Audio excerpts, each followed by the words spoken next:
Hi peoples, welcome back to another book haul. Today I went to the BMV. I tried to sell some books and they didn't want my books. They tried to give me $7 for this. I said, no mama, I'm gonna go home to Facebook Marketplace. Thank you. But I still got 6 books. I went yesterday, I scouted the books, and then I went today and I paid for the books. Thank God for holding systems. So I got, the first book I picked up was from the romance section. It's a little bit more than I would have wanted to pay for it, but it's still not bad. So this was $10. It's How to Kill a Guy in 10 Dates by Shaylee Thompson. And I'm going to read the synopsises of these books because a lot of these books aren't really known. I think there's only one I might not do that for because it's more popular. So let me just breathe. Dating is cutthroat in this swoony and scary slasher rom-com. I don't know why I did that tongue thing. When cinephile Jamie Prescott and her best friend Lori attend a speed dating event, Jamie expects to meet some mediocre men and indulge in street food afterward. She doesn't expect one of her dates to have his throat slit during a blackout. As more bodies hit the floor, it becomes clear that dating can be a very dangerous pastime. Armed with makeshift weapons and Jamie's knowledge of what not to do in a slasher, the remaining speed daters try to find an exit while the killer adds to his body count. When Jamie comes face to mask with the murderer, she begins to suspect he is committing the slayings to woo one of the daters and turn them into a real-life final girl. But Jamie has other plans, and as she fights for her life, she finds herself ensconced in a love triangle with 2 of the other survivors. Will she make it through the bloodshed and find her happily ever after? Or does this machete-wielding psychopath have another ending in mind? So it just seemed really interesting. So honestly, I think it is worth $10. I haven't heard much for this, but I have seen other people read this and rate it pretty well. And it's a really interesting concept, so I am very happy I got that. My cat is sitting on all of my books. Break.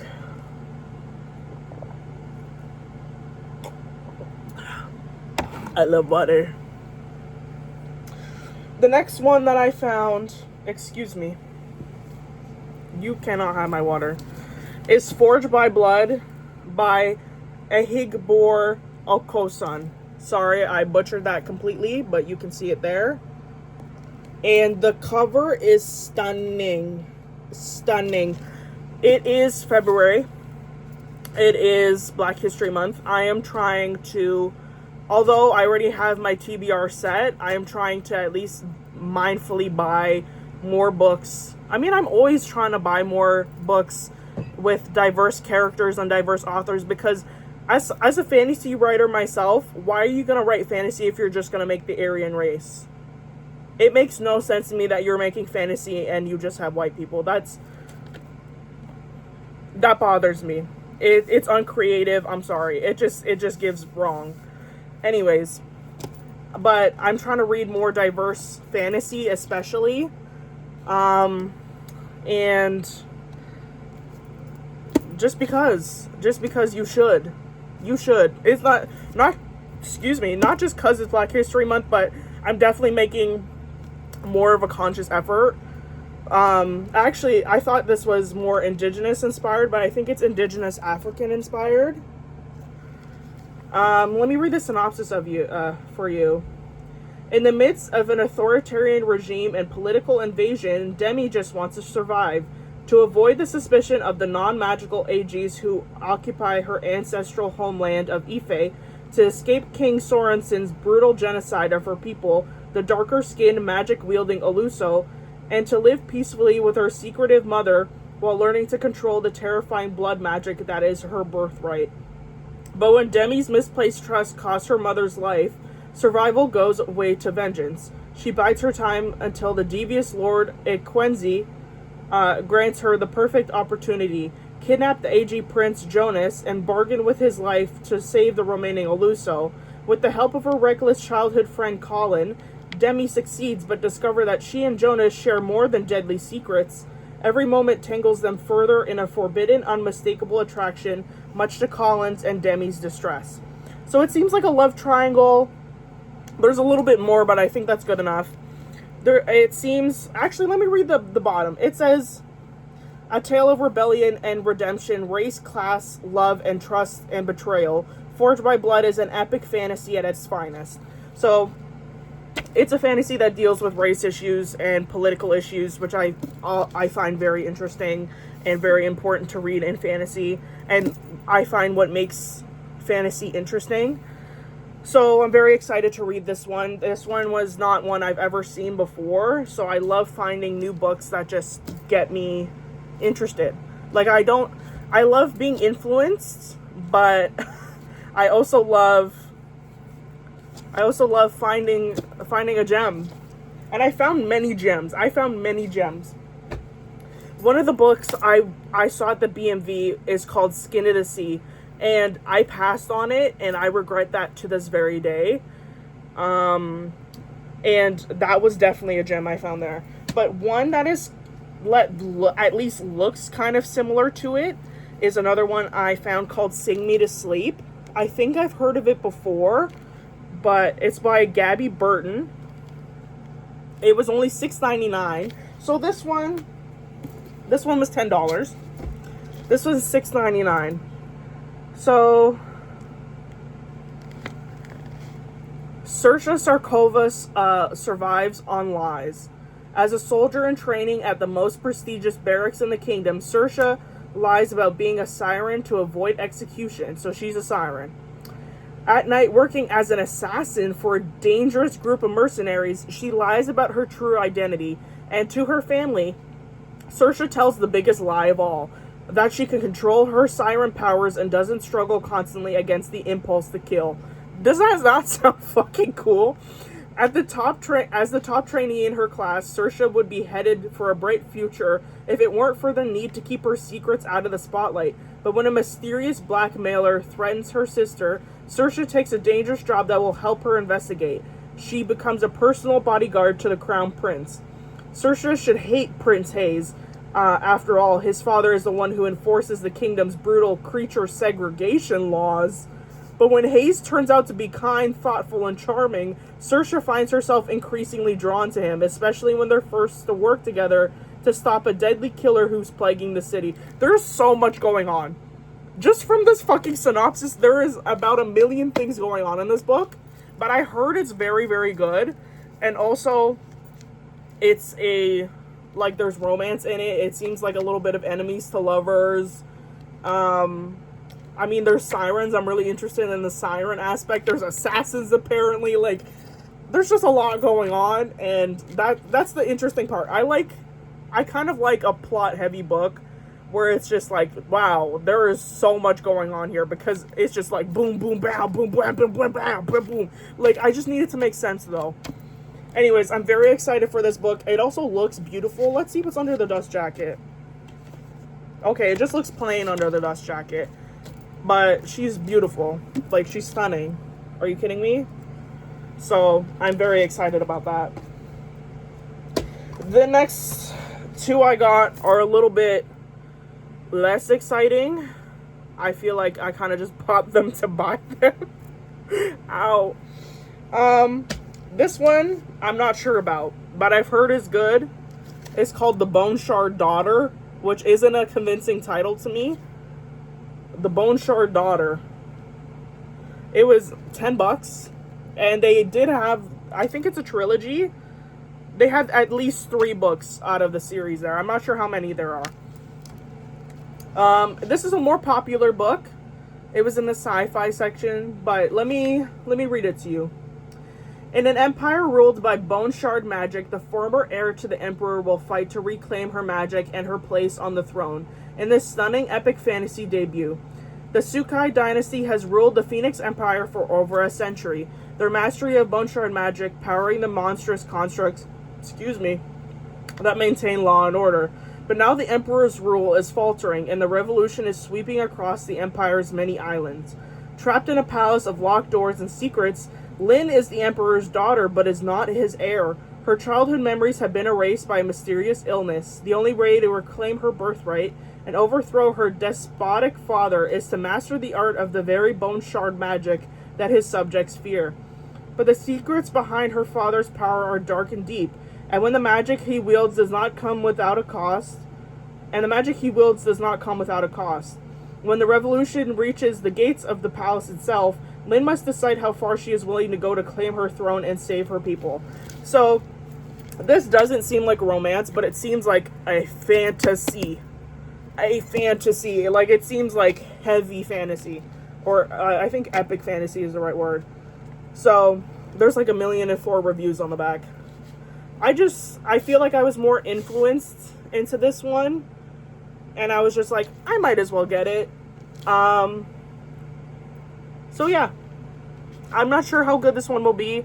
But I'm interested in series. So I will always try my hand at like the first book of the series. So, I mean, if it's good enough for one book, it's good enough for 3 books, it's good enough for me.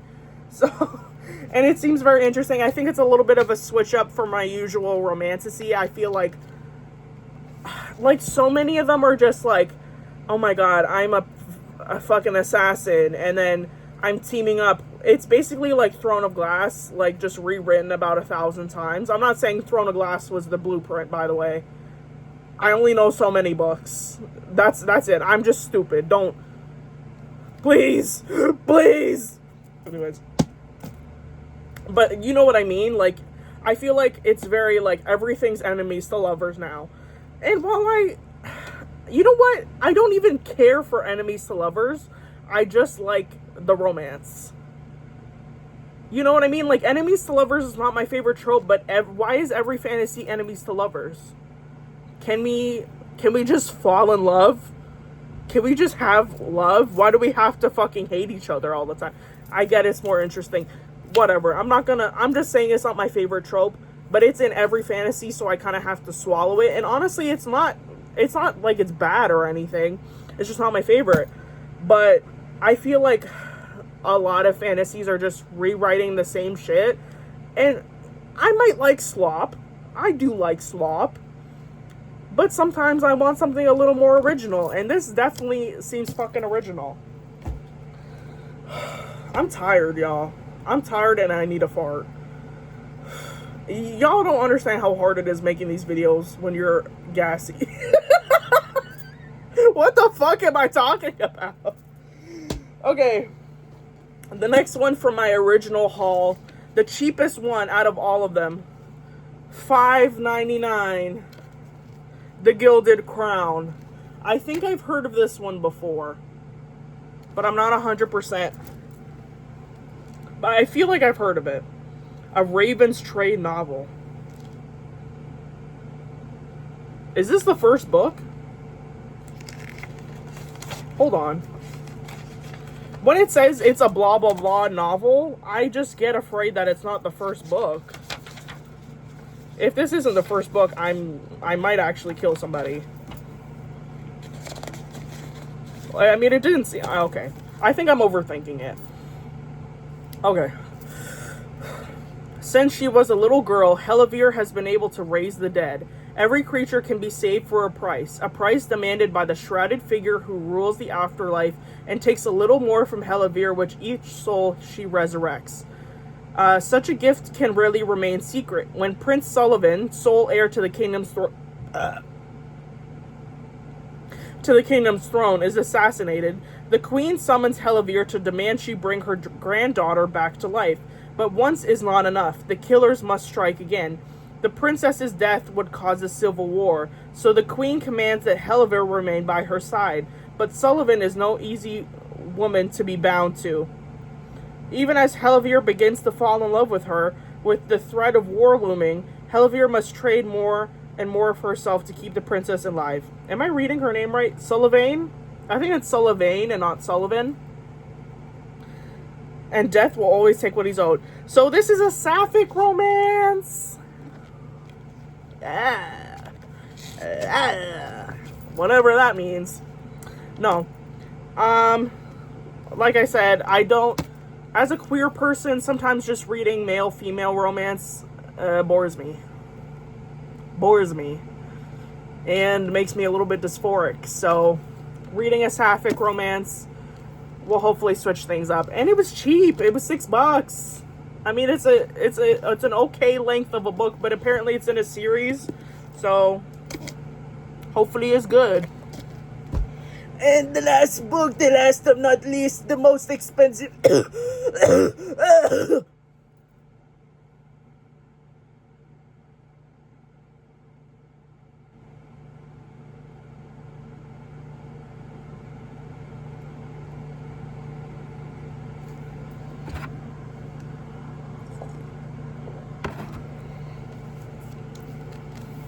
This was $12. It's called The Half King. And it's a special edition. $12. Y'all are paying $25 for your books when I get fucking end pages and sprayed edges and foil, bitch, for $12. Don't tell me that book thrifting. I don't want people's used books, but shut up and take them. They just end up in landfills. Like, it's beautiful. I don't buy books based off of how they look, by the way. I have a copy of Wuthering Heights that looks like somebody actually ate it. One of my favorite books right now is so water damaged, it can barely be considered a book. It might as well be considered an ocean. Anyways, but look at this again. Look at this again. The Great Betrayal changed everything for the Allied realm. Max Lord, gonna take the stone. That's how I'm reading. Allied. Long ago, the kingdom's noble houses rose up against the goddess, and for their treachery, the firstborn of each noble family was cursed. One with perilous beauty. Oh, I'm so skinny. Oh, it's such a curse. Fuck you. One with destructive knowledge. Oh, I'm so smart. Oh, it's such a curse. One with insatiable bloodlust. See, that's an actual curse. Thank you. But the royal house Mortara received the worst affliction of all. For while the king exists during the day, he feeds into nothingness at night, until his 21st birthday, when he will be lost to the shadows forever. Okay? Now an acolyte has arrived at court. Like all the second-born children of the Allied realm, she is destined to serve the goddess and become a seer. Only Cerise Solon. Cerise Solon. Sometimes these names are kind of bullshit. Cerise Solon has no gift of foretelling. In fact, she has no magical gift at all. Instead, she's surrounded by courtiers and priests, smiling sycophants whose hearts are filled with secrets and lies. And at the center of all of it sits His Majesty King Hannibal. His middle name is Hannibal. I didn't read that. Wow. Okay. King Hannibal Mortara, with his haunting eyes, sharp tongue, and unerring ability to send her pulse skittering at the worst possible moments. Falling for him is unthinkable, because the king is the last of his line, and as the specter of his 21st birthday and the full force of his curse approaches, the kingdom holds its breath. But there is only one way to save a dying king, and it lies with one person who's hiding the biggest secret of all, Cerise. So it's an enemies to lovers romance, like everything else I read, but it just seems interesting. And it was really pretty, and it was $12. So I haven't heard anything. Honestly, most of these books I picked up, I've heard little to nothing about, so I'm very happy about that I've picked up some unique finds. But yeah, that's what I got. Thrift your books. Make sure to put them in the freezer. I'm gonna have to do that. I'm gonna have to do that. Put your books in the freezer. It kills the parasites and book lice and book molds, I think. I don't know. I'm not a scientist. Just do it. Say hi, baby.